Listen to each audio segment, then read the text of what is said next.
was surprised when he heard this.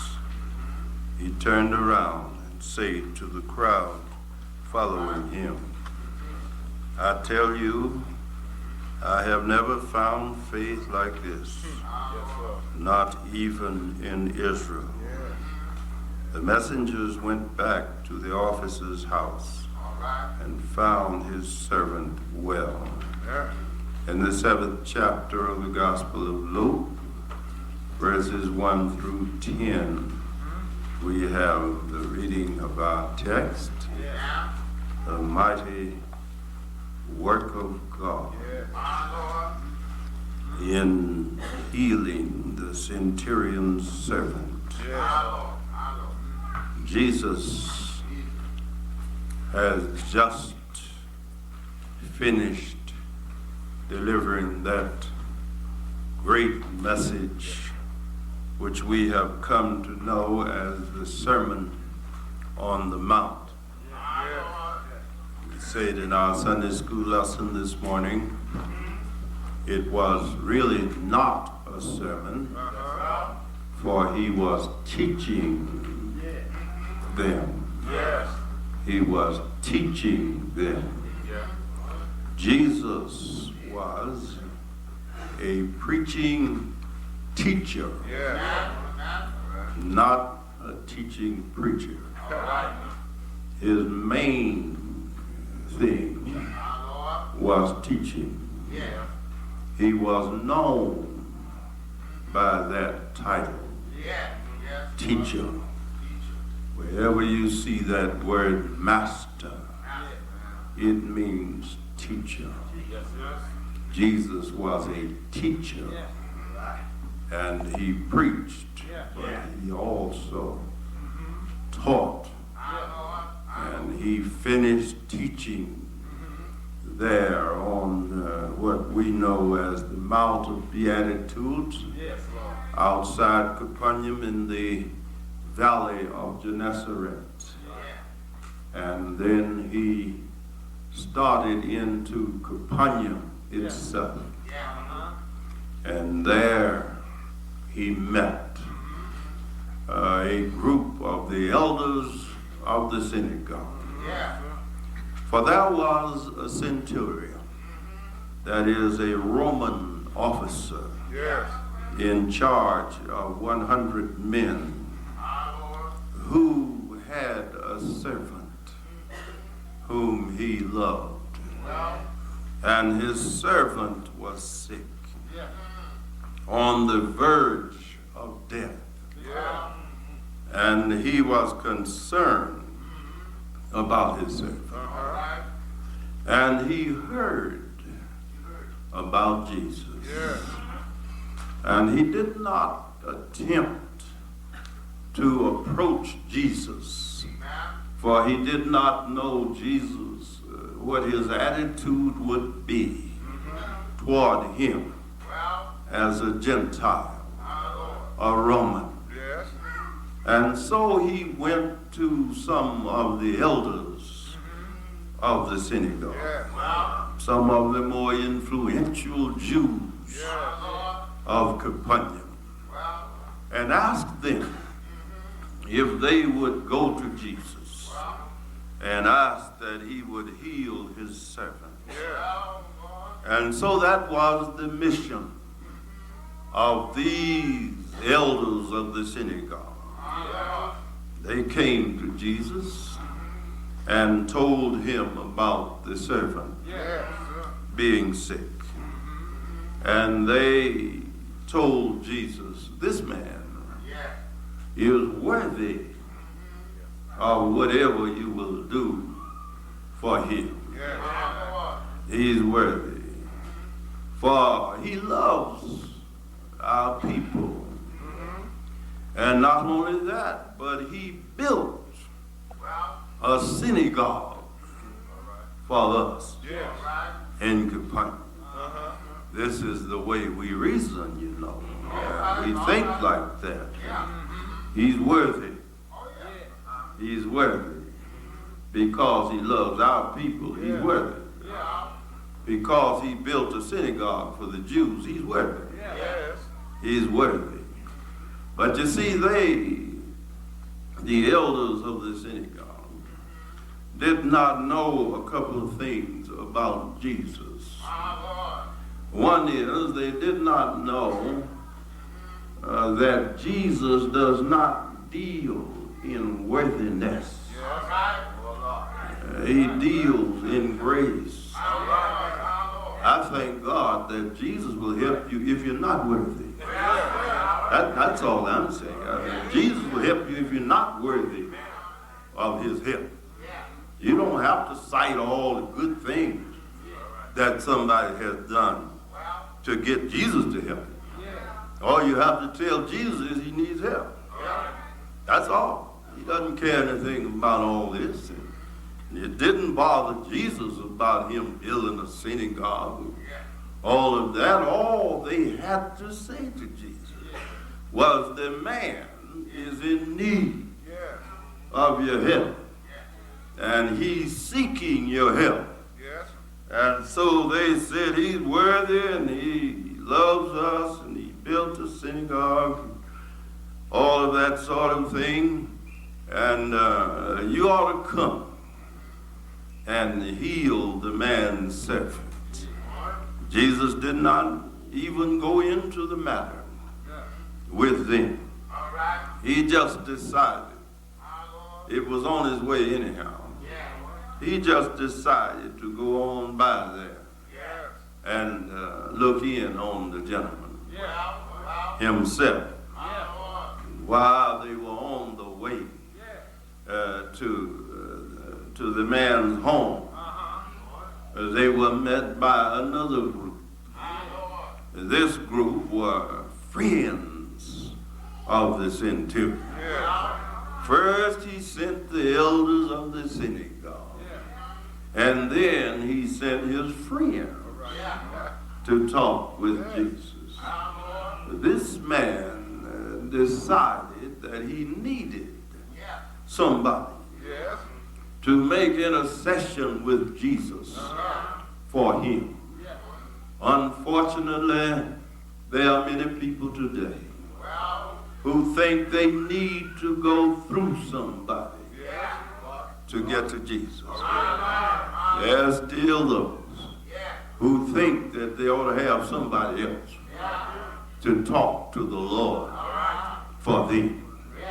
Some churches, some denominations have priests who intercede for the people with God. And then there are some who think that the saints will intercede for them. So they talk to the saints. St. Peter, St. Paul, you know.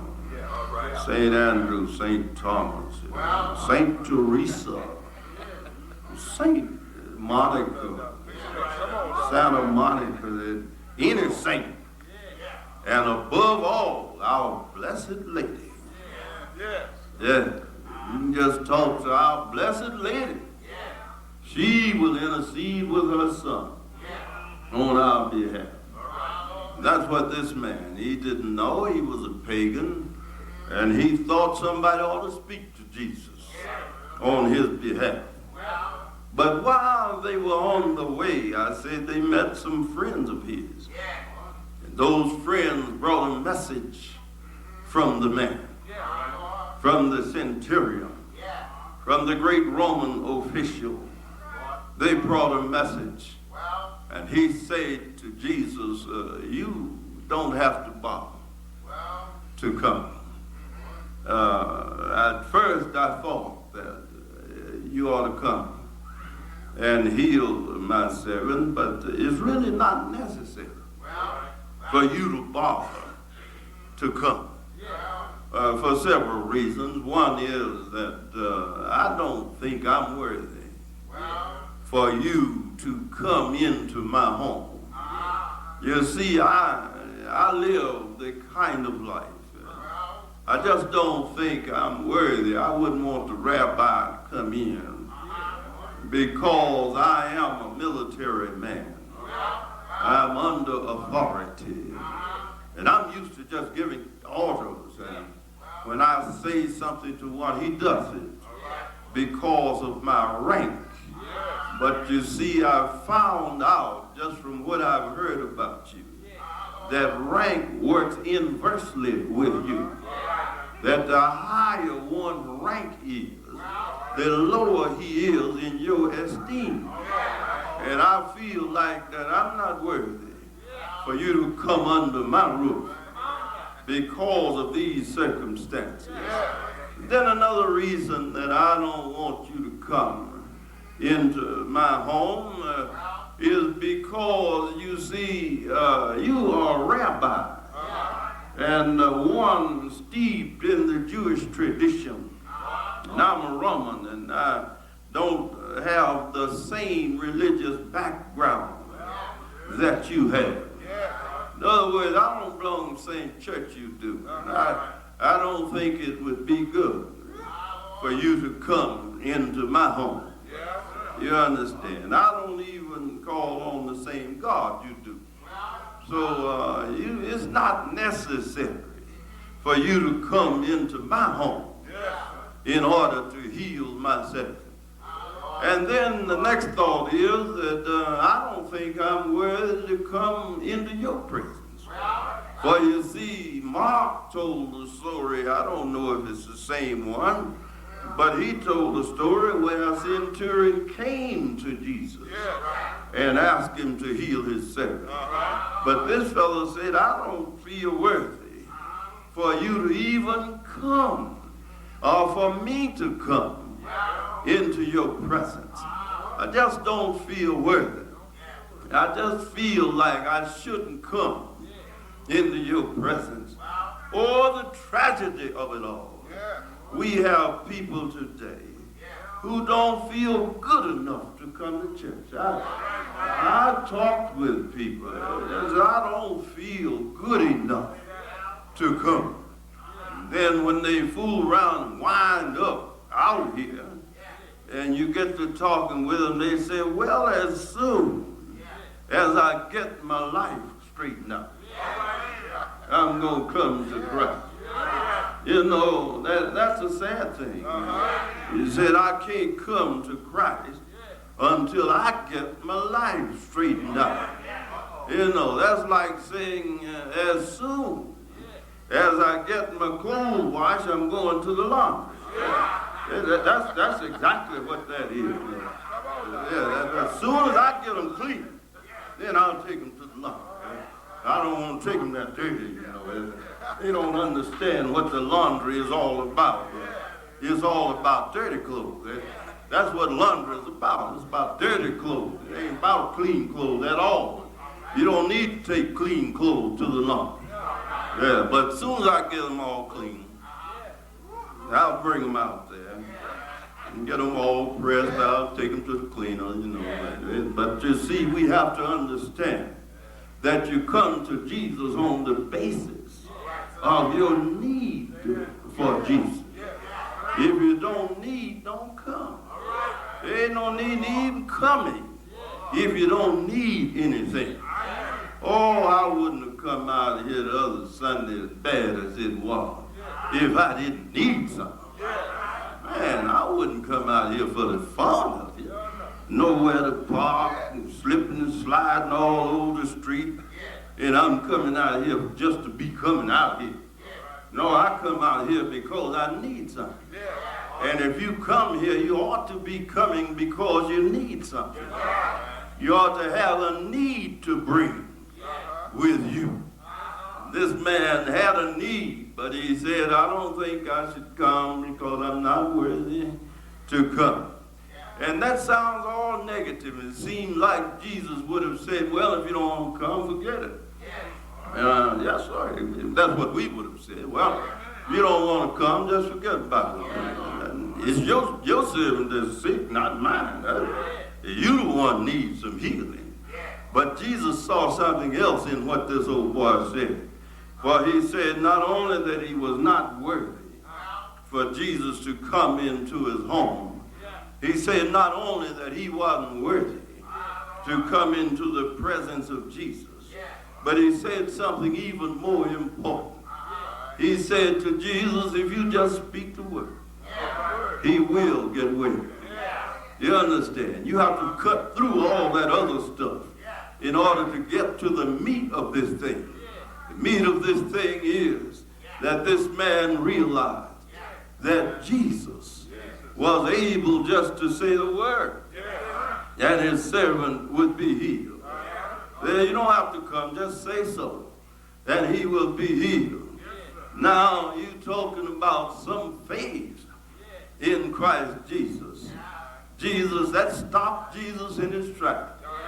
He turned around and said, I have not seen this kind of faith, even among the people of God.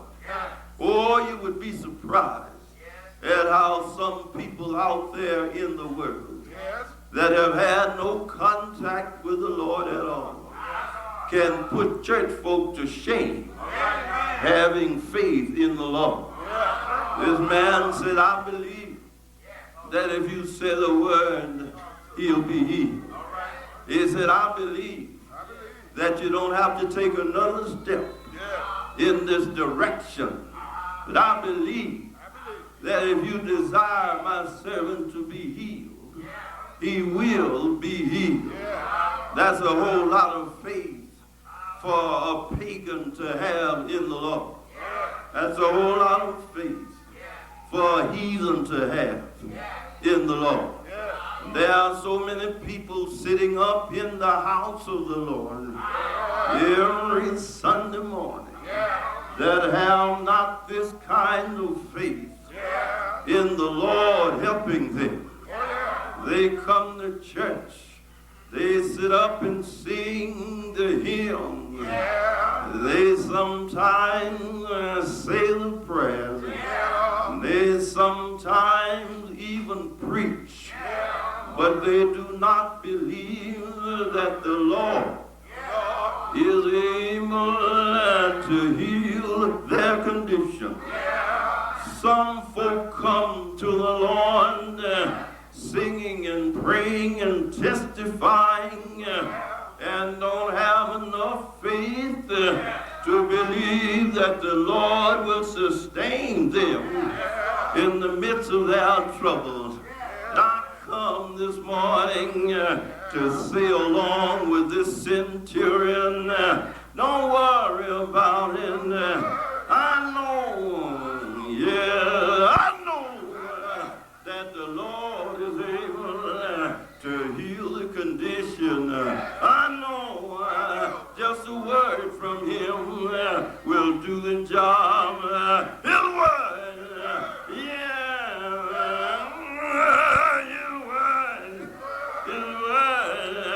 his word hung the sun out in there.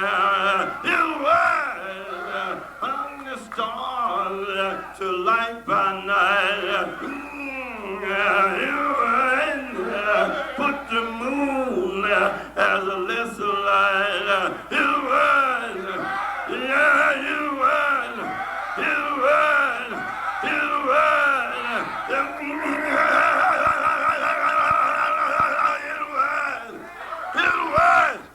his word, raises power down here. His word, give ease to troubled mind. His word, open blinded eyes. His word, unstopped deaf ears. His word, make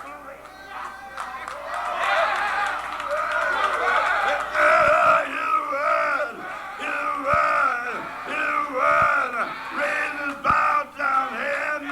Give ease to trouble.